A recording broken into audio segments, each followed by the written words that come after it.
talent is not sexually transmitted. Your mother, your father, your cousin, or hereditary, whatever you want to call it. It's not people aren't built that way. Yeah.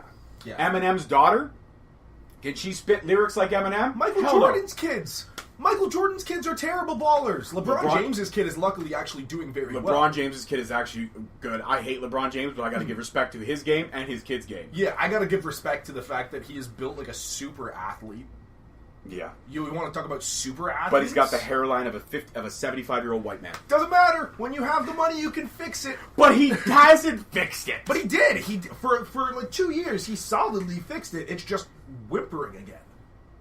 Is that like a lip noodle joke? Are we going there? No. It's his hairline is receding again. God knows how, because I thought it was hair plugs. I don't know how he fixed it. Well, this conversation has taken an absolutely fantastic turn. It's been because we've been all over the place. But let's get back to you. So, yeah. Squared Circle, you originally started with what's his name again? Rob Fuego. So actually, we know his name because we interviewed the Bubblegum Princess, who was Alexia Nicole. Yes, I was training there around the same time that she was, and this will also go into a mini tirade I have about it being weird for me because I'm in a point in wrestling where it's like, I know, on the Ontario indie scene, where it's like, I know that person, but I don't really know them that well. Like, I trained with them, and most of them, there's a few that don't, but most of them will be like, oh, it's been a long time. I know you. Like, I was helping out with the Destiny show, which is where I met you. And Channing Decker was there. I started training literally at the exact same time as Channing Decker. And seeing him being like, oh, like, hey, like, long time no see. He's like, oh my god, like, yeah, I haven't seen you in forever. And it's weird for me seeing so many people that I either trained with, like, literally same ring, same time trained with, like, some of the guys that have gone to great heights now, and I'm ridiculously proud of them. Like, there's no jealousy. I want to get that out of the way first off.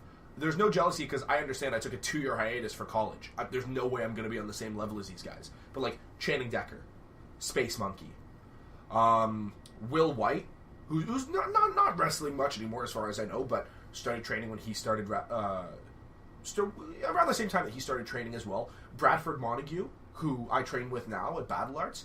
It's really interesting for me to see all these guys and then see people like Von Vertigo, where I may not have trained with him, but the first indie show I ever went to in Ontario, he was on it. Gabriel Fuerza being the same thing. Like, just seeing them evolve that way, and it's weird, like, feeling like I know them more than I do. I don't think I would have had that if I didn't start training at Squared. Which is why it's so important. Squared kind of gave you those kind of, I wouldn't say so much connections, but it gave you that kind of building blocks, if you will. It got me into the Ontario indie scene way earlier than I expected to be. Okay. So why, out of curiosity, why are you no longer with Squared Circle and why are you now with Battle Arts? Well, was that a personal choice? Did you move out of the area? What happened? A little bit of both. Okay. I've lived in the same place since I've been training. I live in North Brampton. B-Town? Had to, yeah. Oof.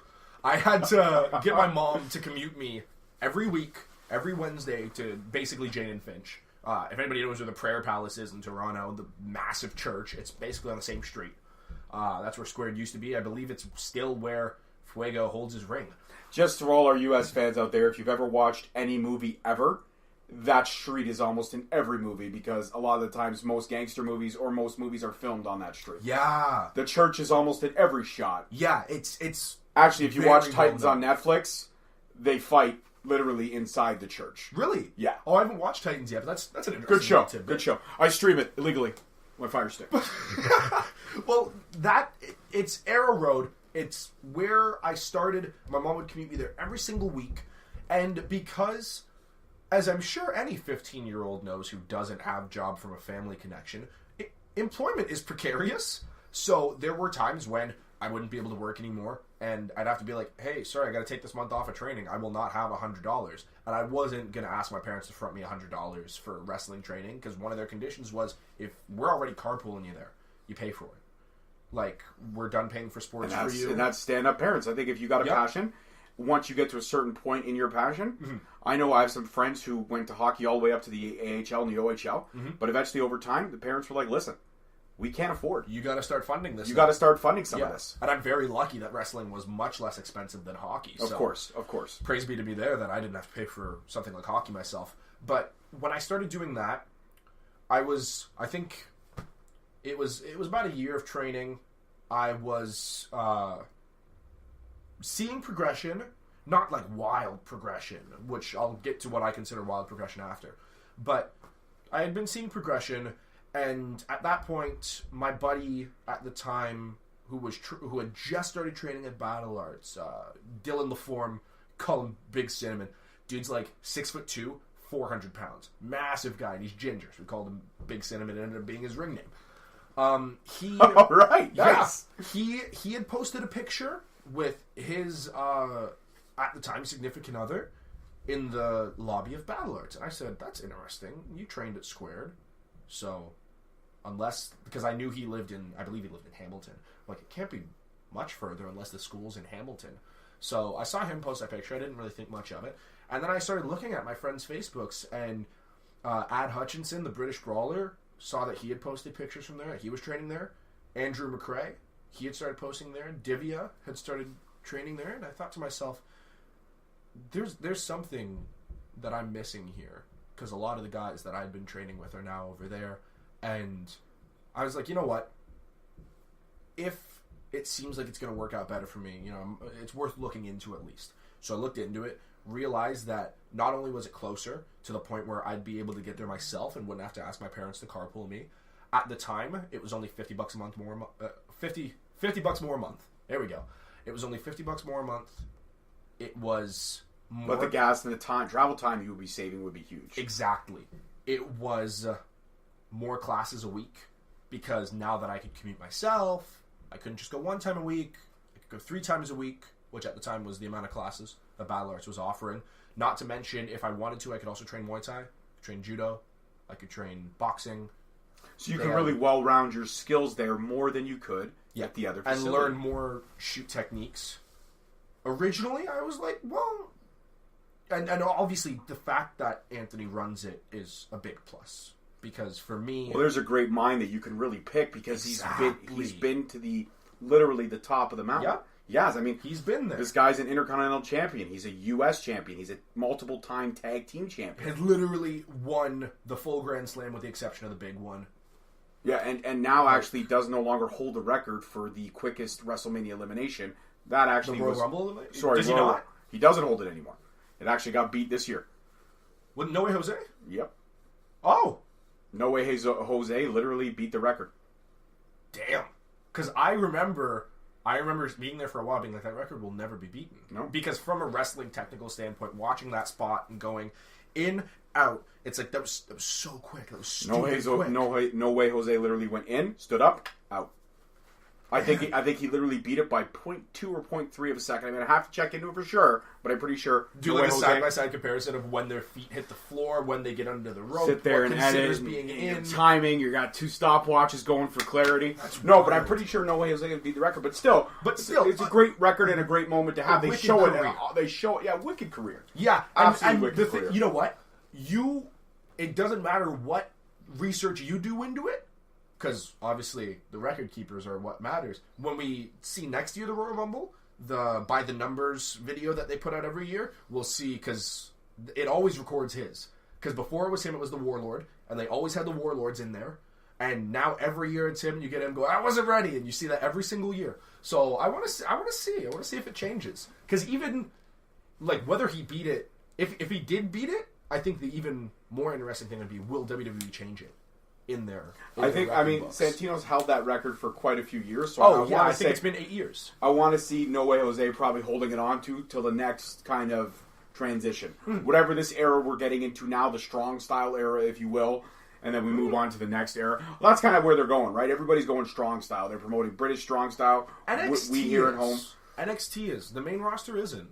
The main roster isn't changing to strong style stuff. I think they are. I think they are in a way, because you've got to look at the changing of the guard. They're actually maybe not strong style, but I want to say they're going more opportunistic. So if we call it the opportunistic era, if you will, they really haven't labeled this era yet. Yeah. But if we call it the era of opportunity, then that's probably the point where we should go. Because now we're starting to see a lot more quicker call-ups. We're starting to see roster spots being filled. Mm-hmm. We're starting to see better mic technicians. We're starting to see better wrestling. Mm-hmm. And that's kind of the beef that me and Steve have. Because Steve's a mic guy. Yeah. Steve loves the build. Mm-hmm. Whereas me, I respect the build. But for me, it's all about the culmination. Weeks and weeks of promo is great. Give me the back and forth. Give me that. I love it. Mm-hmm. But if the match at the end of these weeks of back and forth doesn't deliver, then all of this here was a waste. Yeah. So the culmination for me, the story match that they tell in the ring, the in-ring story that we see, that has to live up to all the build, or else the build was nothing. For me, not maybe direct mic work, but build in general.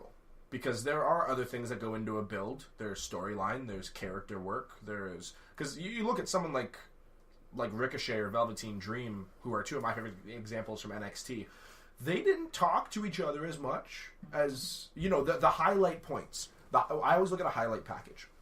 In the highlight package that they had, their spots were not, witty one-liners that they had. It wasn't like big promos that they had. No, it was Ricochet flipping over the top rope. It was Velveteen Dream attacking Ricochet before a match and stuff like that. It was the character stuff that wasn't directly a promo. And all of that intertwined with the promos and the storyline and all that is for me 50-50 in terms of fan investment. As somebody who wrestles now, I find the work stuff so much more important. I find the in-ring so much more important. And I always say I hate it because it's hard now to watch as a fan because it's just like movie critics. Like my mind I went to is film going school. to immediately... I have the same problem. I cannot watch a movie now without picking an error, an underlit shot, a shot where I could clearly see the boom mic, a shot where I know was the depth of field ratio was off, continuity was off. The worst thing for me is when I'll see they'll have a mustard jar beside the sink and they'll be talking. In the next shot, they cut over to the guy talking, and they go back, and then the mustard jar is gone. It's like, well, what happened? He's still got the knife in his hand. He's still got mustard on the knife, but the jar is no longer. And he did not show me walking towards the fridge to put the jar away.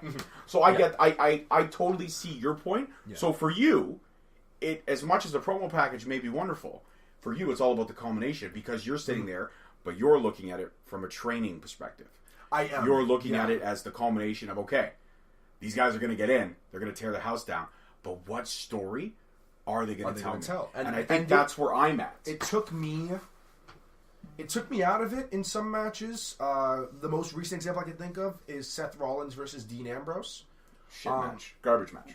Where and I believe this, I hate dirt sheet reporting, to be honest, because a lot of it is wrong. But sometimes I agree with, even if it's not true, I agree with what they say, where they're like, the underlying attitude backstage was this about the match. And I'm like, I don't give a fuck what you fucking think. When I get back there, they'll tell me what the fucking underlying story was. I don't care about what you think the underlying story, or what your source says, because sometimes your source is just, I think it's this, and this makes sense, I'm a reporter. Sometimes the source is the third truck driver in the road trying to move stuff on. It's like, what did you think of that match? Yeah. I heard a lot of people talk and say it wasn't that good. Yeah, exactly. Well, who did you hear talking? The two chicks at Craft Services? Or the actual three freaking important people of the company? Yeah, exactly. Like, who did you hear speaking? And the thing that was running around from that match was, why would you be chain wrestling in such an intense feud? And me watching it, even as a fan, I'm like, these guys hate each other. They're gonna brawl each other. They've been pissed at each other, and like every time that Seth Rollins got to the ring, he couldn't wait to get his hands on Dean, and Dean would powder out. It's like that. We need to see him finally get his hands on him. Yes. And then they started chain wrestling, and I'm like, this makes no sense. I don't chain wrestle people I hate. I chain wrestle people I respect. You punch them in the face. Yeah, exactly. Like if you hate somebody, you're gonna hit the ring, you're gonna just sock them. If I was a wrestler, I'd walk out to the ring every day with a hammer. Not a sludge hammer. Triple H has got that. Claw hammer? I would walk out with a hammer. And I would just hit the guy in the face with the hammer, then I'd beat the crap out of him. And then I'd go into the match. Well, that's an advantage. I'm a hardcore kind of guy. I can tell. I'm a hardcore kind of guy. You wouldn't get away with it otherwise. So back to the transition from Squared Circle to Battle Arts. Yes. It's closer. It It was more feasible, Yep. more classes, Yep. more opportunity, more chances. Just so to much grow. more. So this is where, I guess, for me, it's interesting because... Oh, sorry. I don't know. I want to preface this. Sorry. No disrespect to Rob Fuego.